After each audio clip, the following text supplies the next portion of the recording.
The wind screamed down Franklin Avenue like a train with no brakes, rushing past shuttered storefronts and dim lamplight. Ice clung to the edges of storm drains, and the moon hung above the city like a tired eye refusing to close.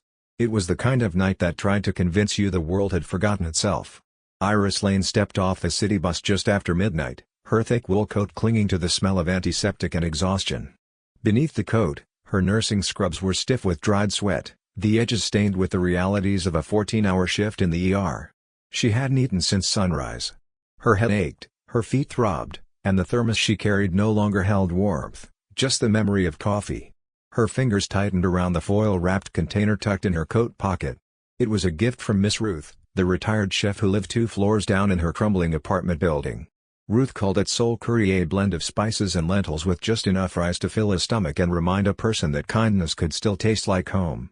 "You give too much, girl," Ruth had said that morning, pressing the food into her hands. "Don't forget to give a little to yourself." But Iris had never learned how to do that. She gave because it was how she endured, each kind act a pebble laid on a long, crumbling path out of grief. As she passed the side entrance of the old hospital, she noticed a figure huddled under the overhang near the dumpsters. At first, she thought it was another pile of blankets. But the shape shifted, a slow, shivering motion. A man. Alone. No sign, no cup for coins. Just curled hands tucked deep into torn sleeves and a silence that rang louder than the wind. Iris slowed. She'd passed countless people like him. She'd learned how to look away, how to feel too tired to care. But something about the way he sat, still, centered, as if waiting for a sentence to be delivered, made her pause. He didn't look at her. Didn't move. His face was mostly obscured by tangled hair and the shadow of a hood, but when he finally lifted his head, his eyes caught the light. They were green, flecked with gold. Tired, yes, but piercing. Alert. "I don't want any trouble," he murmured, voice cracked and hesitant. "I didn't think you did," she said softly. She crouched, her knees protesting with an audible crack. I've got food. Real food. Homemade. Would you like it?" He stared at her like she was speaking a forgotten language. "I don't have anything to give back," he said finally. Iris didn't flinch. She set the warm container beside him on a discarded towel and stood up. "Doesn't have to be an even trade. Just figured no one should freeze on an empty stomach." He hesitated, then reached for the food with trembling fingers. As the aroma rose, his shoulders loosened slightly. He looked back up at her. "Why?" he asked. She tilted her head. "Why give this to me?" She smiled, faint but genuine. "Because someone once gave me something when I was at rock bottom. Changed my life. I don't remember their name, but I remember what it felt like to matter." The man blinked as if trying to absorb the words. "No one deserves to feel invisible," she added. And with that, she turned and continued her walk down the block toward her apartment. The cold was no less sharp, but something in her chest felt warmer. Her stomach growled again. But she didn't care. She had nothing left for dinner, but she had done something that made her feel human again. He waited until she was out of sight before he touched the container with both hands, as though unsure it was real. The foil opened with a soft tear. Steam rose. The scent of curry, rice, and a hint of garlic hit his nose like a memory, and something broke in him. He didn't cry when he lost everything. Not when the fire consumed the house. Not when the board meeting ended with silence instead of support. Not when he walked out of a hospital he once helped build, memory fractured and future lost. But this meal, handed to him like he mattered, unraveled him. He ate slowly, reverently. With each bite, fragments of thought bubbled to the surface. A hospital corridor. A nameplate. A white coat. A woman's voice saying, "Dr. Elias Carr, your 10 a.m. is waiting." That name. Elias. Was it his? He closed his eyes and whispered it to the sky. "My name is Elias." It sounded right. It settled in his chest like an anchor. The wind gusted harder, and he pulled the food closer to his body, sheltering it with trembling arms. But his mind had already begun to race. The woman with the calm voice. The eyes that didn't pity. He needed to find her again. Not because she fed him. Because she saw him. And maybe, just maybe, that meant he was still real. The days that followed blurred into a pattern of shadows, alleyways, and half-remembered street corners. Elias wandered the city not like a man searching for direction, but like one desperately following instinct. Something had cracked open inside him since the woman in scrubs, the one who gave him food and dignity in the same breath. He didn't know her name, didn't know her building, didn't even know what hospital she worked at. But he remembered her voice, the softness of it, the calm strength that made him feel less like a ghost. He clung to the name he had whispered, Elias. Each time he said it under his breath, it felt like brushing dust off something buried. In brief flashes, he began to recall snippets of his past. A white lab coat. A boardroom with frosted glass. The smell of antiseptic. An award ceremony. People shaking his hand. A voice over a speaker, Dr. Carr. He hadn't always been lost. Something had happened. An accident, maybe. A fall? A fire? The memory refused to come whole. But every thread he tugged on seemed to lead back to medicine. Back to the hospital. It became his anchor. Every day at dusk, Elias returned to the stone bench tucked behind a loading dock near St. Hartley Medical. That's where she'd found him, where kindness had touched his ribs like a warming flame. Each night, he waited, his hands in his sleeves, watching the nurses come and go. He couldn't tell who she was in the blur of uniforms and tired eyes.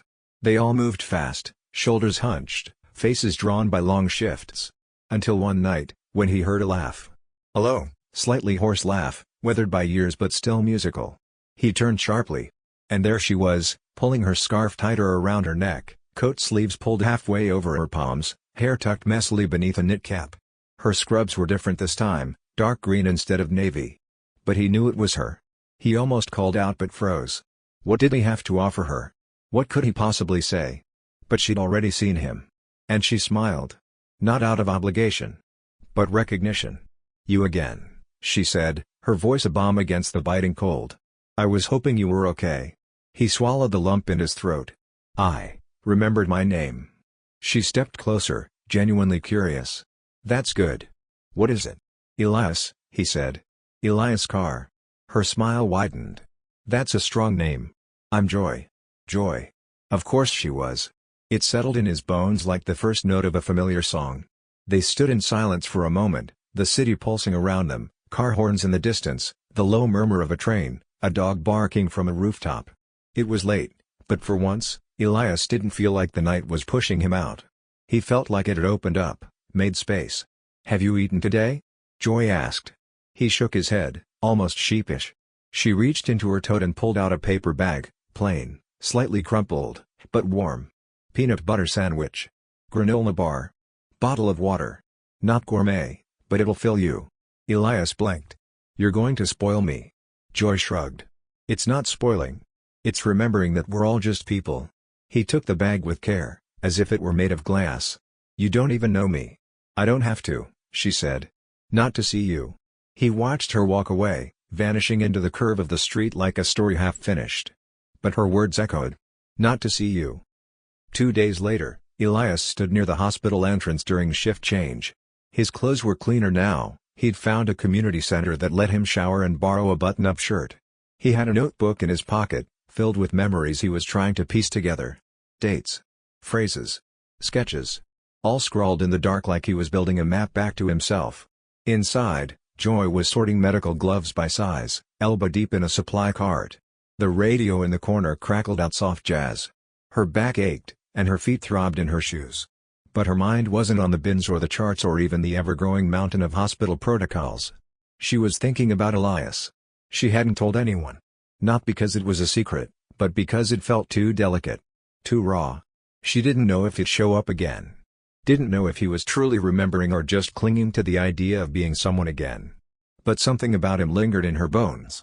The intercom buzzed above her head, and she didn't look up until the words hit her like a freight train. Please welcome Dr. Elias Carr, returning to the executive team as Chief of Surgical Outreach. He will be leading our upcoming public health initiative. She dropped the box of gloves. They scattered across the floor like startled birds. Her heart pounded. She rushed to the break room, fumbling for her phone. She typed his name into the hospital database. And there he was. Elias Carr. MD. Fax. Former Chief of Trauma. A renowned leader in field hospital design. Gone from public view after a reported injury overseas. Rumors had swirled. Concussion. Lawsuits. Amnesia. Now reappearing. Here. Joy stared at the screen, her hands trembling. He hadn't lied. He simply hadn't known how to explain. And now, the man she fed under the awning was back. Wearing a title. Wearing a suit. Standing inside the very walls where she worked. But he wasn't looking down from above anymore. He was looking for her. And that changed everything. The hospital halls had changed since Elias Carr had last walked them as a man sure of everything, his credentials, his path, his future.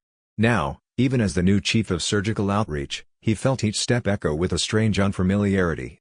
The walls were the same sterile white. The smells of alcohol wipes and floor polish were familiar. But he was different.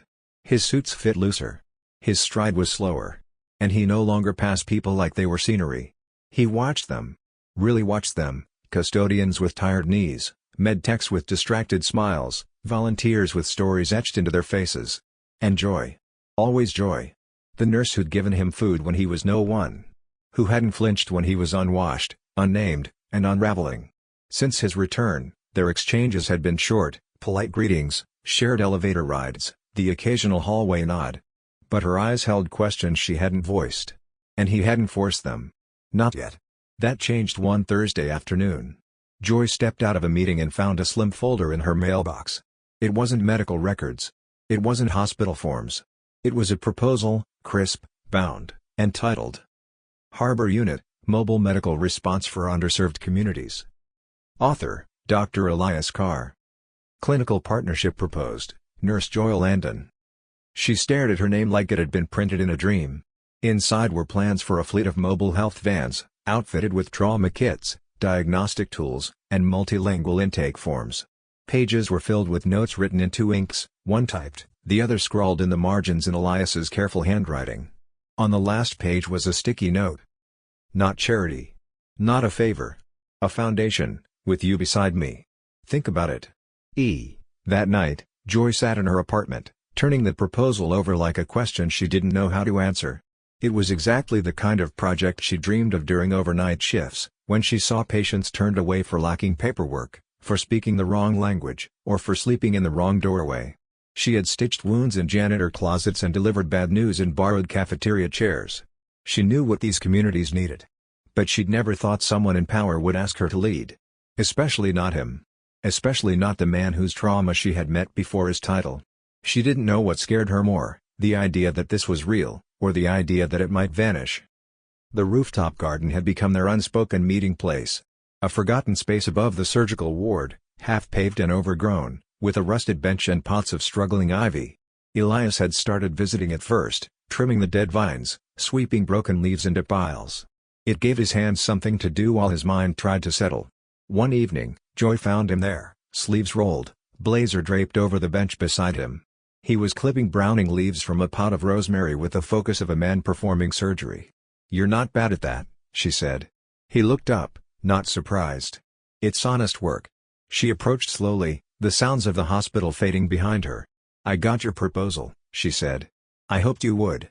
She didn't sit. She just stood there, arms crossed, not defensively, just grounded. "You really want me for this?" she asked. "Not someone with more degrees or connections?" He placed the pruning shears down carefully. "I don't want titles. I want someone who listens before they diagnose. Someone who knows what it's like to go home hungry and still show up for work. Someone who knows that care doesn't end at the hospital door." Joy blinked. "You don't need to flatter me," she said softly. "It's not that." "Then what?" "I don't want to be someone's redemption project," she admitted. "I've spent my life being the strong one, the fixer. I don't need someone coming in and making me a cause." Elias stepped closer, not too close, but close enough that she could hear the truth in his voice. "When I met you, I was nobody. And you treated me like I was someone worth seeing. That didn't save me. That reminded me I could save myself. I'm not offering you this role to thank you. I'm offering it because I believe you are already doing the job. I just want the world to see what I saw." Joy looked away for a moment, overwhelmed. She'd stood in operating rooms flooded with blood, comforted parents through death, and slept on buses between double shifts. But standing here, hearing someone finally speak her name with belief, made her legs feel weak. Finally, she sat beside him. "You're a good speaker," she said. He chuckled. "I've been practicing. The garden's a great audience." She smiled, just slightly. "What happened to you, Elias? You weren't always like this." "No," he admitted. "I was efficient. Cold. Focused on progress and prestige. I thought I had to earn worth through achievement. Then I lost everything. And the only hand that reached toward me didn't ask for credentials. It offered food." Joy swallowed hard. "I still talk to my daughter sometimes, she said suddenly. She passed 3 years ago. Leukemia. Elias didn't speak. She was 8. Her name was Lila. She used to tell me that kindness was a superpower. That people had invisible shields, and kindness was the only thing that could get through. I believe her, he said. I didn't. Not until that night I saw you. Not until I realized how much power a single warm meal has when you feel erased. They sat in silence, watching the sunset bleed across the horizon. After a while, Joy asked, "What if I say yes?" Elias smiled. "Then we start building. Together." The early spring air in the city was beginning to shift. The bitter bite of winter had softened, and warmth crept in, curling into subway grates and sidewalk cracks like a quiet promise. At St. Hartley Medical, construction crews had begun retrofitting the first of the mobile outreach vans, a white Sprinter with peeling paint that would soon carry life-saving supplies into forgotten neighborhoods. Joy stood in the courtyard behind the hospital, clipboard in hand, coordinating the team of techs and nurses assigned to the pilot. She moved with clarity, with command, issuing instructions and listening carefully to everyone, from paramedics to IT support. Elias watched her from the steps above, coffee in one hand, a binder in the other. He'd learned to recognize her focus, eyes narrowed slightly, brow creased, lips pressed together in that perfect line between confidence and compassion. It was the same expression she'd worn when she first handed him a meal under a dark awning and told him, "No one deserves to feel invisible." And now, here she was, impossible to miss. Later that evening, he caught up with her in the staff lounge. She was seated at a small table, tying her curls into a bun with a pen clenched between her teeth. "You're doing something amazing," he said, setting a warm coffee next to her elbow. She looked up, smile soft. "So are you." But even as she said it, something in her expression faltered. "What's wrong?" he asked gently. Joy hesitated. "You've got a visitor," she said, eyes lowering. "Someone from your past." Elias blanked. "Who?" She introduced herself as Rachel. "Legal consultant. Said she's working with the hospital board on our funding agreement." The name hit him like a sudden drop in blood pressure. Rachel? His ex-fiancée. The one who'd left before his world fell apart. The one who had once loved the version of him that wore polished shoes and calculated ambition like armor. "I didn't know she'd be involved," he said quickly. "I figured," Joy replied, not cold but careful. "She said it's just temporary." "I haven't seen her in almost 3 years," Elias added. "We haven't spoken." Joy nodded. "Okay." But it wasn't okay, not exactly. He could see it in her posture. The way she suddenly busied herself with papers. The way her shoulders curled inward slightly, as if bracing for something. "I'm not that man anymore," Elias said softly. "I know," she replied. But silence grew between them like fog. That night, Joy didn't go to the rooftop garden. She went home, shut the door, and sat in the quiet of her living room, surrounded by worn photographs and muted light. Amari's picture sat on the windowsill, the same photo she'd carried into every apartment and every job since her daughter had passed. Joy picked up the polished stone Elias had given her weeks earlier, the one with the word hope engraved into its smooth surface. It felt heavier now, not because it had changed, but because her doubts had. Was she enough? Or was she simply the person Elias turned to when everything else had fallen apart? Was she a healing chapter?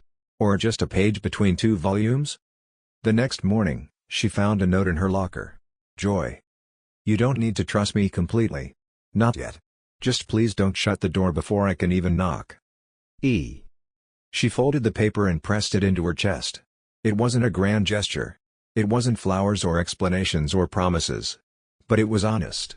Later that day, she texted him to meet her on the roof. He was already there when she arrived, leaning against the bench, the city behind him painted in early golden light. "I overreacted," she said, her voice low. He didn't interrupt. "It wasn't about Rachel. Not really. It was about me." She stepped closer. "I've been abandoned too many times, Elias. By people who said they saw me. People who said I mattered, until someone easier came along." He watched her closely. "And I've built this little world," she continued, "where I don't need anyone. Because needing means risking. Risking means pain." "You've been protecting yourself," he said. She nodded. "But I also know. You're not the man she left." He moved closer, voice soft but certain. "And you're not the woman you were before your heart broke either." Joy's eyes shimmered. "I don't need perfect," she said. "I don't need grand. I just need real. And slow. And honest." Elias reached out, gently lacing his fingers through hers. "No fixing," he said. "No saving," she added. "Just seeing." Joy smiled, small, trembling, but real. The next week, the harbor unit held its first planning session in a church basement on 116th Street. Folding chairs, mismatched mugs of coffee, and clipboards formed their makeshift boardroom. There were community leaders, social workers, a retired school nurse, and 2 EMTs who had seen more death in 10 years than they cared to admit. Elias stood to speak, but instead of the practiced speech he had once used to dazzle investors, he spoke plainly. "We're not building a service," he said. "We're building a bridge. One that reaches people where they are, not where we wish they were." When he finished, the room didn't erupt into applause. It simply nodded. Joy took over, going over logistics, mobile scheduling, translation access, prescription support, and most importantly, Dignity First intake processes. As she spoke, Elias watched her not like a man enchanted, but like a man in awe. Later, as they walked home beneath street lamps blinking tiredly against the dusk, Joy turned to him. "I'm still scared." "So am I," he admitted. "But I want to try," she said. He stopped walking, took her hand, and whispered, "Then we try. One day at a time." And that was enough. For now. Spring bloomed early that year. The rooftop garden above St. Hartley Medical was no longer a forgotten space. What had once been cracked pots and stubborn weeds had transformed, slowly, deliberately, into something gentle and sacred. Vines climbed the trellis now, hugging the old wooden bench in a soft embrace. Lavender grew in mismatched pots, and a single patch of sunflowers tilted toward the light like a row of hopeful faces. Joy stood at the edge of the rooftop in a white linen dress, her hands wrapped around a paper cup of lukewarm coffee. The ceremony had ended 20 minutes ago, but she hadn't moved. Guests still mingled downstairs, nurses, outreach workers, former patients, and neighborhood elders who'd come to witness something they'd never expected. Joy Landon and Dr. Elias Carr, exchanging vows not beneath cathedral ceilings, but beneath the skyline that had once threatened to swallow them whole. No orchestra. No champagne toasts. Just laughter, fresh air, and something older than tradition, honesty. Elias joined her quietly, his suit jacket slung over one shoulder, tie loosened. He didn't speak. He didn't need to. The silence between them wasn't a void. It was a comfort. "Do you remember the first thing I said to you?" Joy asked after a moment, her eyes still on the garden. He nodded. "You said no one deserves to feel invisible." She smiled. "You remembered. I've never forgotten." Joy looked down at the ring now resting on her hand, a simple band, gold and slightly imperfect. No diamond. No frills. Just meaning. "I didn't think I'd ever feel like this again," she said. "Loved?" he asked. "Seen," she replied. Elias turned to face her, the wind ruffling his hair. "I think sometimes we confuse love with being chosen. But real love doesn't just pick you, it stays to understand you. Even when it's messy. Especially then." She looked up at him, eyes brimming. "So this is it? Our happily ever after?" He laughed. "No. This is our honestly ever after." The harbor unit had grown beyond its blueprint. What began as a single retrofitted van with dented fenders and donated supplies had become a small fleet, each with its own circuit through the city's underserved neighborhoods. Clinics popped up beneath bridges, inside church basements, on basketball courts. People came not just for checkups, but for conversation. For dignity. Joy led the charge. She stood at the front of every training session, reminding her team that kindness was not a luxury, it was the foundation. That listening was as valuable as diagnosing. That a warm blanket could sometimes heal more than a prescription. She never asked for recognition. But it came.